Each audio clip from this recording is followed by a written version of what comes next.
I'm Robin from the Dog Gurus, and Susan's over there. She's the other co-founder of the Dog Gurus. And the Dog Gurus is a pet care business consulting and staff training business. So we help pet care businesses launch, grow, and profit, and most of all, be successful in their growth as they grow and continue to help pet parents and their dogs. And then we help you to build strong teams and teach your teams to really understand and know dogs. So that's what we're all about.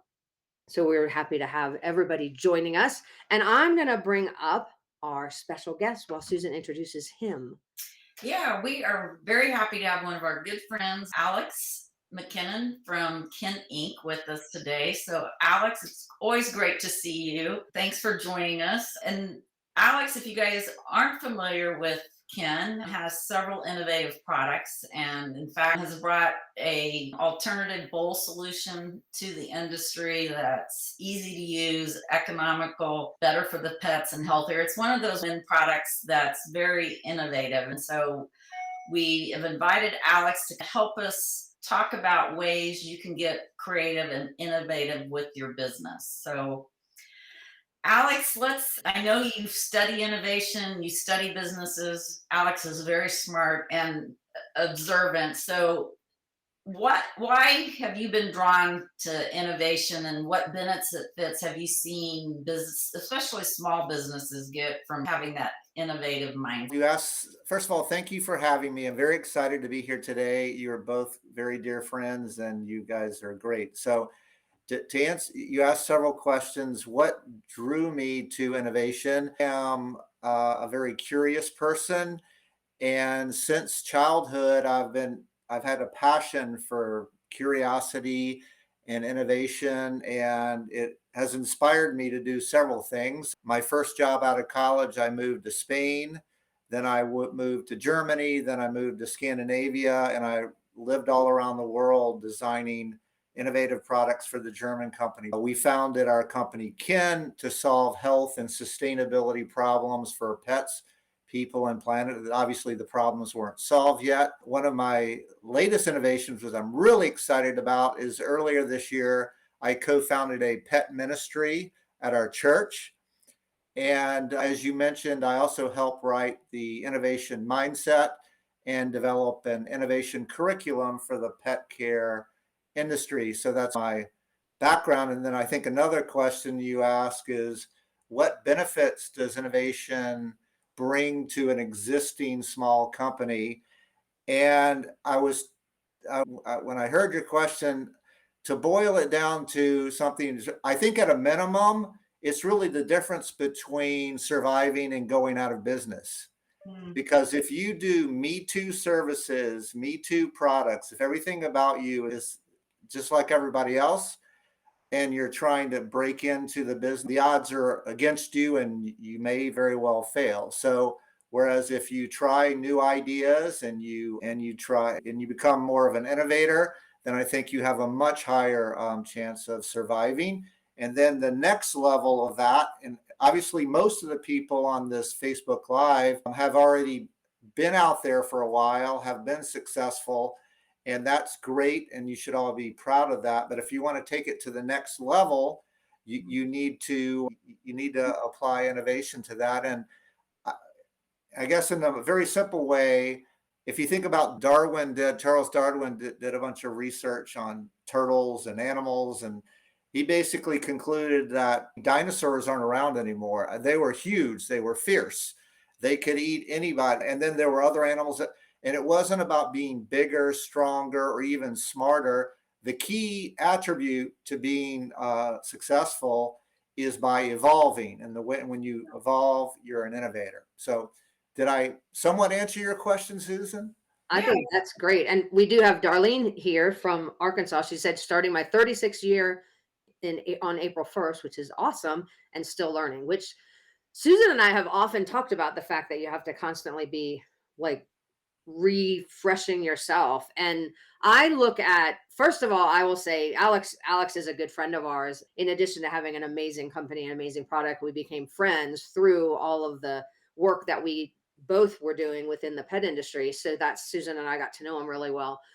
that way. But Alex is also the kind of guy, I always say he's the idea guy. Like he constantly has ideas, not just for his company, but he'll be like, we'll tell him something we're doing and he'll say, do you ever think about this? And then he'll throw some idea out there that was like nothing that we'd ever thought of.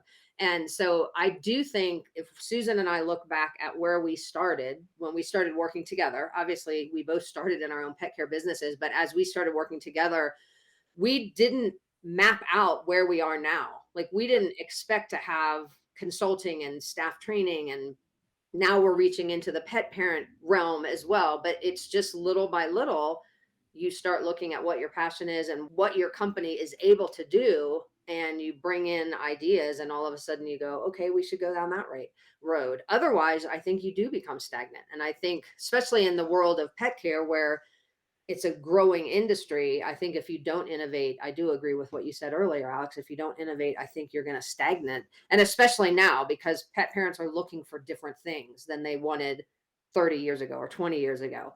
So you have to constantly be reinventing yourself and your business.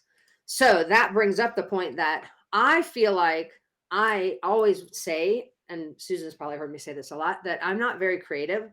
Like I'm a very black and white, give me a list, give me a check, something to check off, give me a specific goal. I can do that. I don't feel like I'm a very creative person. So how do you foster that whole idea of being innovative? With all due respect, Robin, I think you're a lot more creative than you're letting on. I've learned a lot from you and Susan both, but I'm not disrespectful. But I think the question is, if you don't think you're creative, how do you go from here? Is that more or less what you're Yeah, just asking? how do you become more innovative? Like I know one of the things that I did was I relied a lot, especially initially, on my employees. Like my employees constantly had ideas. And I'll be honest, when I first opened my facility, my employees would bring me ideas and I'd be like, yeah, no, we're not going to do that. I would either A, think they were too much work, because for every idea they brought to me, I felt like it was more work for me to do. And I was already running my business. So I didn't have time for that. Or I just didn't feel like it made sense. I would just be like, that's a dumb idea. I found out the hard way that a lot of their ideas were some of the greatest ideas ever once I started implementing them. And they had a really good pulse. But I had to be humble enough to say, maybe there's something to that. And I didn't have to do all the work. A lot of times when it was their idea, they were really happy to take ownership and help me to build it. So that was one idea, is just listening to others who might be in your sphere of influence. But what are some other ways that business owners can crack out of their shell to become a little bit more innovative? Well, the first thing is I would totally agree with you. We've done a lot of research over the past X number of years, and one of the top 10 essentials for innovative is finding ideas from others. So that's definitely great. And especially when they are your employees, because when they come up with the idea, they have the buy-in. But I'm not adding it I'm just reinforcing what you were saying. I was trying to think when you told me what we were going to talk about, and I've read, I don't know, 40 or 50 books over the past several years because COVID, we couldn't travel as much. And this is just one person's opinion, but in my humble opinion, if you're going to remember one thing from what I say today, I would read this book. It's called Mindset. It's by Carol Dweck. And again, there are lots of opinions, but I think if I were trying to become innovative today and I could ask somebody, I think I would read that book. And the reason why is it's as simple as this. When you have a growth mindset, let me give you the author's definition of a growth mindset. A growth mindset believes talent and success come through effort. A growth mindset derives validation through developing themselves. Growth mindsets love to see other people succeeding because they can see it inspiring rather than as competition. And so what it basically, to give you a few examples, like Michael Jordan, the basketball player, he got cut from his high school team. And so basically, at the end of the day, the real innovators and the people that really have the most grit get there through effort. And you should try, to Robin's point, you should try new ideas. You should expect to fail up to 90% of the time, and that's normal. And it's about grit, which is passion and perseverance. And you need to have the passion, but the passion enough is not alone. You need to expect to fail. You need to really focus on learning and help learning. And that's really what a growth mindset. And the opposite of a growth mindset is called a fixed mindset. And that's what most people typically are. And even innovators fall into that, where you think it's all about intelligence. And intelligence at the end of the day is important, but it's not nearly as important as the perseverance. So it's all about effort. You need to keep trying new things. I read another book called 10X, and it's as simple as this. You really need to try 10 times harder. Sometimes you have to work 10 times harder. And it's all to me, it's all about having a growth mindset. I hope that made some sense.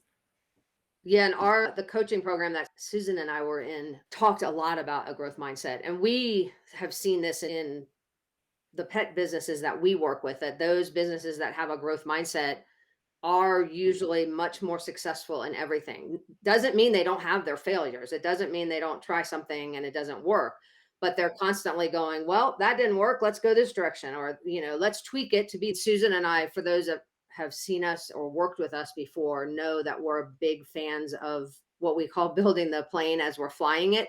So we get an idea and then we just start going with it. And we don't have everything all totally mapped out. We don't have every I dotted and T crossed. We just go for it. And sometimes that's not the best idea. Sometimes we've had to course correct midway, but for everything that we're doing, we're learning and we're just building as we go. And generally we'll end up with something successful, but it may take a little while to get there. But I think that's important for all businesses. And I think we saw a lot of that during COVID, where we had a lot of businesses that were just completely overwhelmed and couldn't function. And that word pivot, which I've come to hate because it was used so much, they just couldn't figure out another way to go. And then we had other businesses that were like, okay, no dogs are coming in for boarding, so let's do this. And they just started something totally new. And that's a lot of hard work, but I think those are the kinds of things that I think will help businesses stay successful. I think another group, we talked about getting ideas from employees. I think it's good as a business owner to make sure you're getting out and talking to your clients and customers. And I think that's one reason, like Alex, we've missed the trade shows because we haven't had that face-to-face contact with them. But you get ideas and opportunities when you have conversations with your customers as well. I'm sure you've made some tweaks to how you package and promote your products based on talking to customers. Oh, absolutely. To be honest with you, we're similar to you guys. When we started 10 years ago, today looks nothing like what we would have thought 10 years ago. And we find that we're most successful when we are better listeners and ask fewer but better questions, and then spend a lot of time listening to our clients. And we're blessed to have a lot of them all around the country, even a few in Canada. And I would say that most of our best ideas are not our ideas. We got them from our clients. We started with something that was solving a problem, like, for example, our bowls, they have no germs, they save labor time, and that's pretty evident or easy. But there's so many different ways that can benefit clients that we never thought of before they told us. Yeah, and I love Darlene said something we learned being in a very rural area is to teach the pet owner what they need and will like if they try it. And that's a great example, Darlene, of Susan and I forever have been telling pet facility owners, do things where you're educating the pet parent, not just in terms of talking to them when they pick up their dog, but you can monetize that. And we talked a lot about this during COVID, about how you can do educational programs, or you can do educational classes, or you can do a webinar or whatever it is, but you're teaching the clients things that are going to help them and things that they're going to like to do and things that will help their relationship with their dog. And so often we hear, we don't have a trainer on staff, or we don't have that knowledge. And I'm telling you guys have that knowledge. You're talking to pet parents about this stuff all the time. So stay within your boundaries. If you don't have a trainer on staff, you may not want to offer full-fledged training programs. But on the other hand, if you probably have the knowledge to help a pet owner that gets a new puppy, how to house train the dog, or how to teach the dog to go into a crate, like simple things like that, which can be hugely beneficial.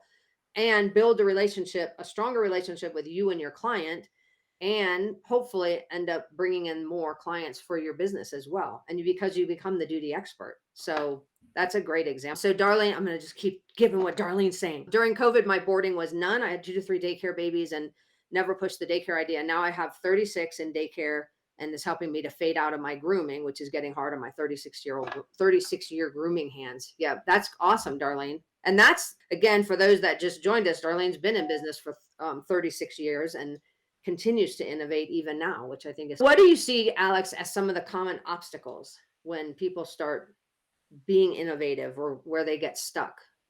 Sure. I'll mention several of them, and I'll mention them slowly because hopefully one or more will resonate. As I said earlier, if you have a fixed mindset, that's working against you. If you stopped your education, and you need to always continue to educate yourself. The next one may sound strange, but when you're not teaching or helping others, because actually the opposite of that, when you teach and help others, you learn yourself. Not networking. Networking is critical. Obviously, it's been very difficult during COVID, and Zoom has helped, and Facebook Live. But hopefully, saying my prayers that we're working our ways out of COVID. As soon as you can get back to networking, that's a huge thing. And also, if you don't have any partners, you're going to miss the boat.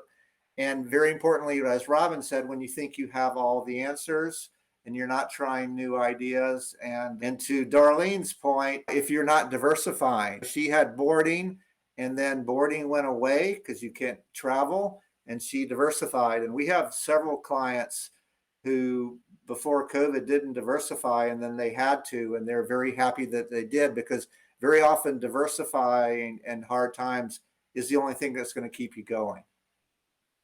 Yeah, we did talk a lot about diversification during COVID because so many people, just as Darlene mentioned, lost an entire revenue stream, and some more than one if they had to shut down completely. So for trainers, I know a lot of them went to doing Zoom calls and online platforms for training, which was awesome. For a lot of people that were able to stay open, they could continue to do daycare. We saw a ton of people switch to enrichment daycare, which is really where the industry is heading anyway. So if you're not doing enrichment daycare, I would definitely take a look at that as a new way of reaching your daycare audience.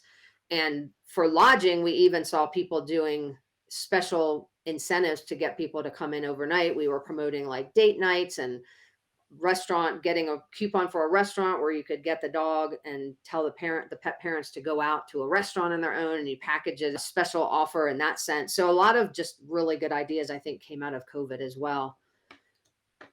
What else, Susan, do you want to talk about? Yeah, that's great. I think, Alex, right now, with staff being so hard to get for pet care industry and people being short staffed, why don't you tell us a little bit about what your clients have said about the clean bowl and how it helps save staff time, and maybe even explain for people who maybe haven't seen it how it works. Sure. If it's okay with you, I'm going to tell a short story about staff retention, and it's from our mutual great friend and great person, Jennifer Wolf Pearson, who runs ABC Pet Resort in Houston, Texas. She's a very smart lady. She's a big speaker now, and we've learned a lot from her. And what she told us, and if you haven't seen our product, basically what it is, it's a sugarcane fiber bowl, comes in 4 different sizes, and you put this on top to make it spill proof. And what Jennifer Wolf Pearson taught us about staff retention is before they tried Clean Bowl, their staff morale was down and overtime was way up, and people were putting off washing dishes till the end of the day because they hated it, and they were staying late, and that was costing them lots of money. And the problem was getting worse. It was a downward spiral. Morale was going down, and overtime costs were going up. And then Jen and Suzanne Locker, who's the owner, tried this. And what they quickly learned is that during a typical 4-day lodging stay, they would have been washing 8 food bowls. That's 2 food bowls a day times 4 days, and 1 water bowl a day. So that's 8. They were washing 12 bowls per enclosure, per lodging stay, and they went from washing 12 down to 1 frame for water and 1 for food at checkout. So they went from 12 down to 2. So they basically were able to reduce the amount of time that employees were washing bowls by over 80%. And they were concerned. They thought it might take up to a month to get the employees on board. Apparently, Jennifer introduced it on a Thursday. By Friday afternoon, all the stainless steel ordinary bowls were piled up and said, let's get them out of here. We don't ever want to see them again. That's awesome. And basically what it ended up happening is employee satisfaction, engagement went way up, morale went way up. So the staff was happy. And there were other benefits. When they repurposed that time, they could do a lot more. Not only were the staff able to spend a lot more time with the pets, which kept the staff even happier, more dog time, but they also got to have a lot more revenue out of that because they had a lot more hours of revenue. And there were some other benefits. So I think staff retention is something that's really important. And if you can find something that will make your staff happier and generate more revenue, those were some of the things we learned from ABC Pet Resort. Yeah, and I loved what you said earlier, Alex, in terms of innovation. You started with seeing a problem that was out there and trying to find a solution, with the clean bowls being the solution. And I think that's a really good way for all of the businesses to look at what is the problem that you need to solve. Yeah. And you're then changing it from, how do I make more money in my business? Which obviously we help businesses do that, but it's more than just how do I make money? You want to make money by solving a problem, and people are willing to buy into that solution. And I think that the clean bowls, actually, I started using because one time at a conference, this was when I didn't know Alex that well, and he kept coming over to our booth, and I was like, whatever, I don't want to talk to this guy. As just the honest, like Alex is a good friend of mine now. But when we first met, those of you that know Susan and I know that we keep ourselves pretty, I don't know, we're introverts. So at events, we spend a lot of time talking to people. And then at the end of the event that day, we'll go up to our room and drink wine because we're so tired and we need time to rejuvenate. So just people like stopping by at the end of the day that are like, hey, I would love to talk to you. Susan and I are like, we're brain dead. Yeah, wine waiting. Yeah, we have wine upstairs. And that was, Alex would come over and he'd be like, hi. And we'd be like, no time for you. Don't know who you are. We don't have time for you. And so anyway, we were polite to him, but it was just one day he came over and he said, you should try somehow I got to try the Kinn bowl challenge, which was he put 2 bowls of water down, one with a regular bowl of water and one with the clean bowl, and told me to see which one my dog went. Ranger went right to the clean bowl and started drinking from it. And so I was like, okay, that might be something to that. So I actually use them now. But what I found was, for me, because I feed a raw diet or half raw diet to my dog, it was so much better for me to put the food in there and just be able to toss that bowl out. And I travel a lot. So in a hotel, have you ever tried to clean stuff in the sink of the hotel when you're feeding a raw diet? It's nasty. So for me, whether I'm in my RV or I'm just traveling and going to hotels, it was a great solution. And I came back to Alex and I was like, this thing is awesome. But I can totally see where the staff time now, especially when staff wages are increasing and inflation's going up. So you're going to have to counter a lot of your expenses with what's the best use of your staff time. I seriously don't think the best use of your staff time is washing dishes. So to me, it really does make a lot of sense. And I think you're solving an even bigger solution now, or solving even bigger problem now with staffing issues. The fact that people are having a hard time getting staff and having to pay more for staff, I think, is even more important. So Sarah said, agreed, much less wasteful and less expensive over time. So I think right before we got on, you were giving us some numbers, Alex. So how, for those who are like, it's an investment to buy the Kinn bowls, how am I going to get that money back? Can you give us a little bit of what it costs on your return on investment for those? Yes, I will answer your question first, and then I will say something. For lodging per enclosure, when you get started, you'll need to buy some of these, which you only buy one time, and then these sugarcane fiber refills, which you buy on an ongoing basis. And the typical way to get started is to invest $40 per enclosure.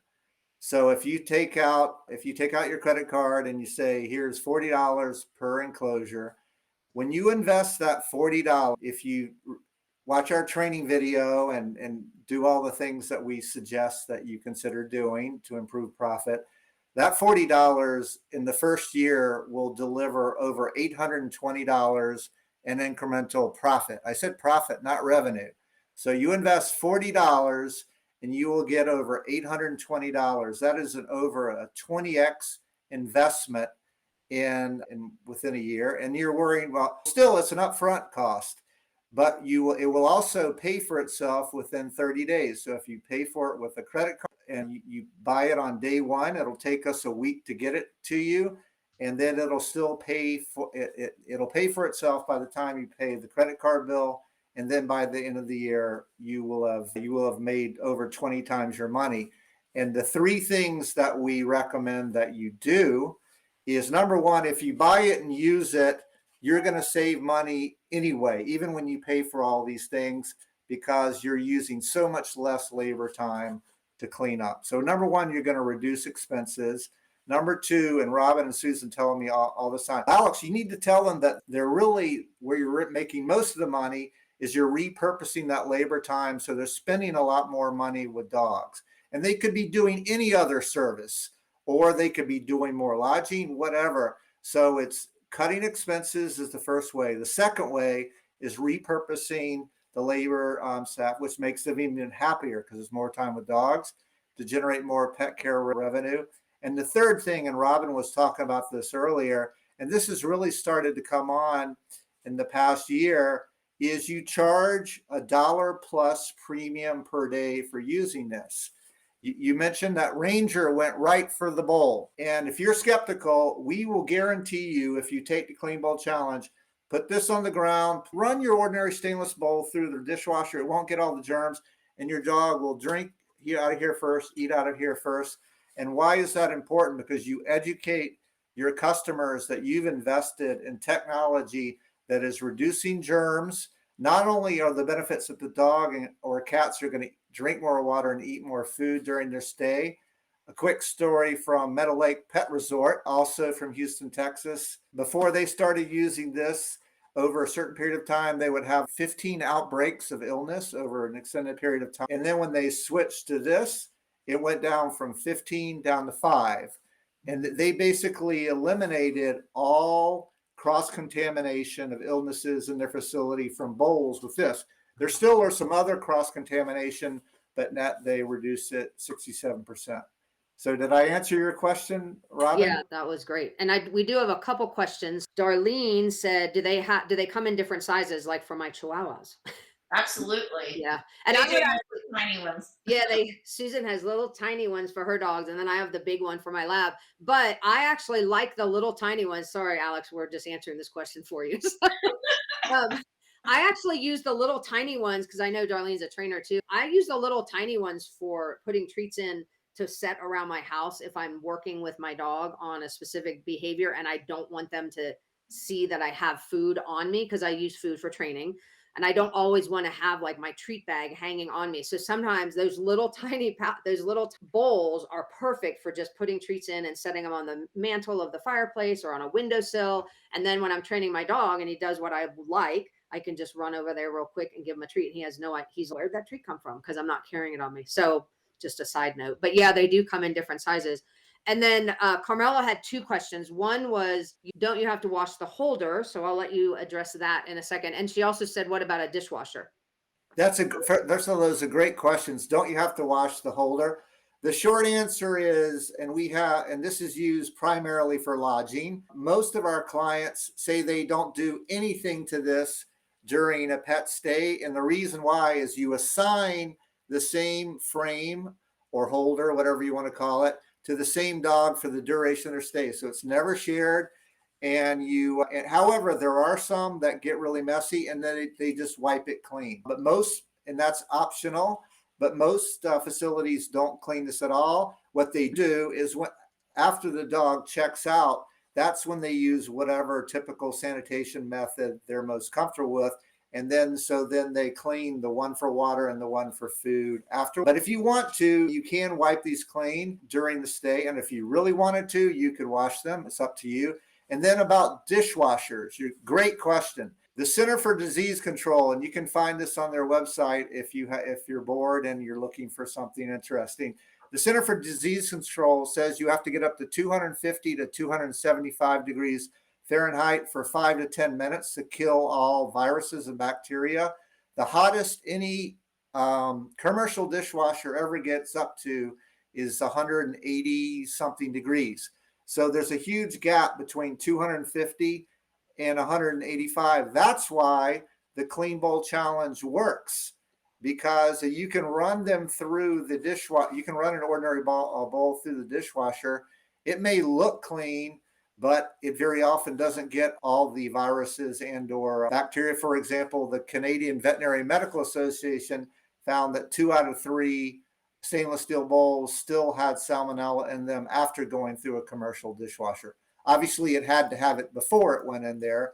But so dishwashers typically are not getting things as clean as you want. And you might say, why aren't we all dead today? Because we all use dishwasher. Most of us have an immune system that helps. And you might say, okay, isn't it good enough for my dog? Not necessarily if they're at a boarding facility, because they can still share those germs. And then if they are nervous and they have separation anxiety because they're away from their dog mom, very often they don't eat as much or drink as much. And this helps with that, if that makes sense. Yeah. Oh, go ahead, Susan. I love the premium charge, but you have to explain the value you're bringing to the pet and their health and wellness during the stay. I think that's a great way to do it. Again, you're on the cutting edge using innovative products to make the pets healthier and safer. And yeah, the better they eat and drink while they're with you, the healthier they'll be when they go home. Well, yeah, I was gonna say, Carmela, for my dog, and I have a lab, so he's not a really meat eater or drinker for that matter. And I do feed a raw diet. So his food is pretty messy, but I find I leave his frame down. I change the bowl every day. And the water bowl, somebody asked me this one time, it's sugarcane fiber bowl, but it can hold water for several days. Like if I don't change the water for 3 days, the bowl does not disintegrate. Now I tend to just change his water and food bowl every morning. The actual bowl itself, I toss out and put a new bowl down. But the frame, I usually, like every 5 days, I'll throw it in the dishwasher or I'll wash it myself. They're perfectly fine. And even with a pretty messy eater, it doesn't get so gross that I'm like, I really need to wash this.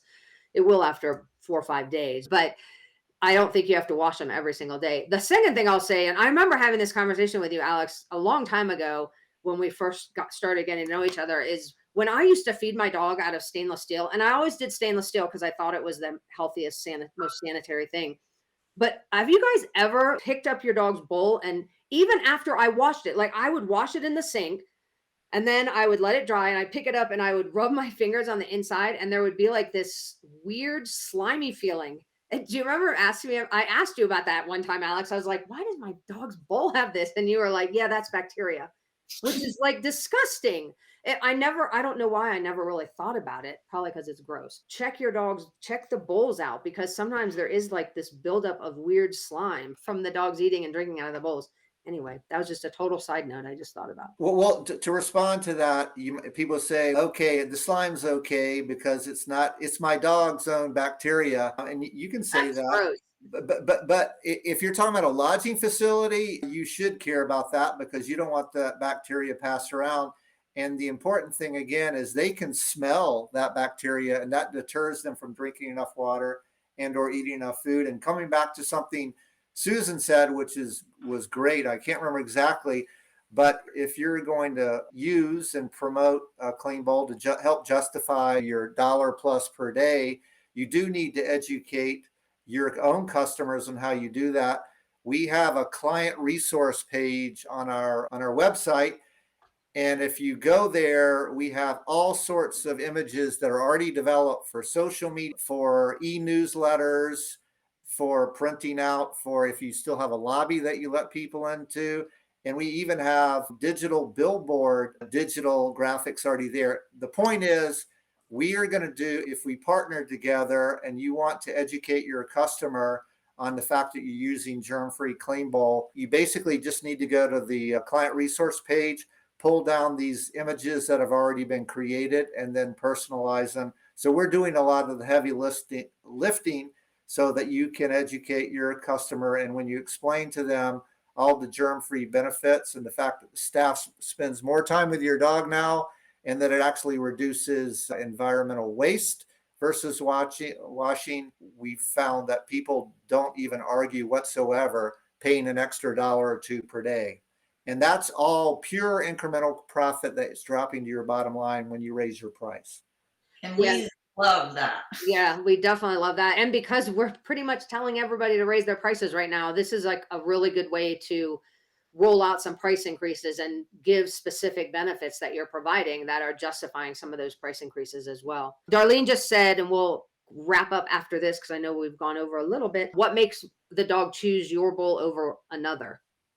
That's a great question, Darlene. And first of all, the short answer is they can smell that there are no germs in here. They can smell even after you put your ordinary stainless steel bowl through the dishwasher, and then you put it on the ground, and then you put water in it or you put food in it. They can smell that this does not have any germs, and they can smell that that does. And they're very smart critters.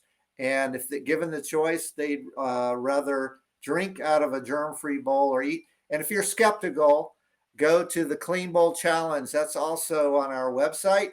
And we've got, I don't know, 80 or 90 homemade videos, so you don't think we're making it up, where pet parents like Robin and Susan did do the Clean Bowl Challenge at home. And you can see countless dogs and cats choosing to drink and or eat out of our bowl versus ordinary stainless bowls.